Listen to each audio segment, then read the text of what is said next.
Welcome to Top Picks, your ultimate destination for the top picks of all things captivating and remarkable. The US has strongly backed Israel's war against Hamas. The Allies don't seem to know what comes next. Jerusalem AP, when US Secretary of State Antony Blinken was asked who would govern the Gaza Strip following Israel's devastating war against Hamas, he said a return of the internationally recognized Palestinian Authority had the most sense. What he failed to mention is that the Palestinian Authority, weakened deeply unpopular with its own people, has already said it has no interest in assuming power if it is helped by Israel.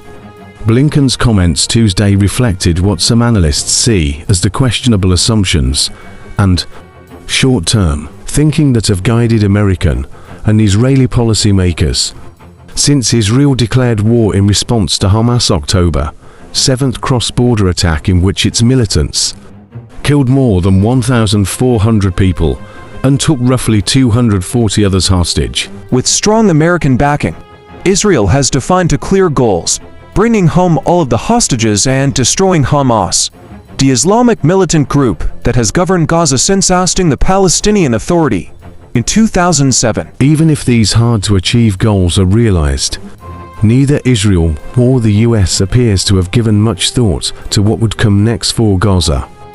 Officials have floated several ideas, each with seemingly slim odds of success, while acknowledging that no one has a plan for the territory once the war ends.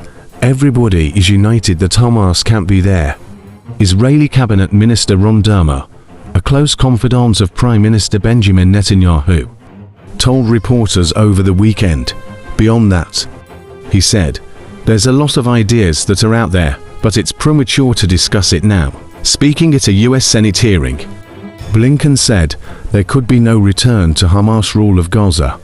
He also ruled out a permanent Israeli occupation of the territory, which Israel also says it doesn't want. At some point, what would make the most sense is for an effective and revitalized Palestinian Authority to have governance and ultimately security responsibility for Gaza, he said. He said this might take some time and require support from other countries in the region. He then repeated President Joe Biden's stated goal of reviving attempts to forge a two-state solution between Israel and the Palestinians, for both Israelis and Palestinians.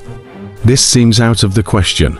Palestinian President Mahmoud Abbas, who has governed semi-autonomous areas of the Israeli-occupied West Bank since Hamas expelled his forces from Gaza, is already deeply unpopular with the Palestinian public. Opinion polls show that his administration is widely seen as corrupt and, because of his security coordination with Israel as a subcontractor who has helped entrench Israeli control in the West Bank.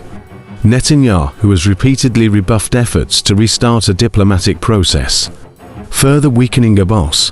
During a meeting with Blinken in Jordan in mid-October, Abbas made it clear that he couldn't take over a war-battered Gaza on the heels of Israel's invasion, especially in the absence of a long-term diplomatic solution. According to two Palestinian officials with direct knowledge of the talks, "I will not return on top of an Israeli tank." They quoted Abbas as telling Blinken he demanded control of the West Bank, East Jerusalem and Gaza, areas captured by Israel in the 1967 Mideast War.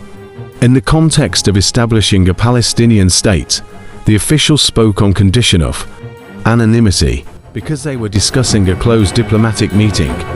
Tahani Mustafa, a senior analyst at the International Crisis Group, a conflict resolution think tank, said the Palestinian Authority isn't capable of governing Gaza, even if it wanted to do so.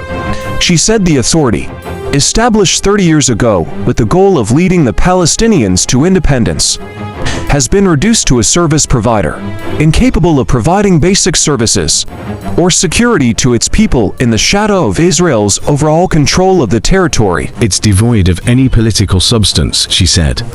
This lack of a political horizon is what's pushing Palestinians to armed resistance. The feeling that there's no hope beyond this nihilistic suicidal form of resistance, she said. Even before the war, Netanyahu opposed Palestinian independence. It is hard to imagine that any Israeli government would be willing to cede land to the Palestinians. In the wake of the October 7th attacks out of Gaza, from which Israel withdrew in 2005, Israeli officials have floated their own proposals for the future of Gaza in recent weeks, none of which include Palestinian independence. Among them are calls for the creation of a buffer zone in northern Gaza, meant to keep Palestinians far from the Israeli border. This scenario would do little to address the territory's long-term status. A paper released by Israel's intelligence ministry, which conducts research for the government, looked at a number of long-term scenarios, none of which included Palestinian statehood. Hope you would have liked our video. Subscribe our channel for more amazing videos.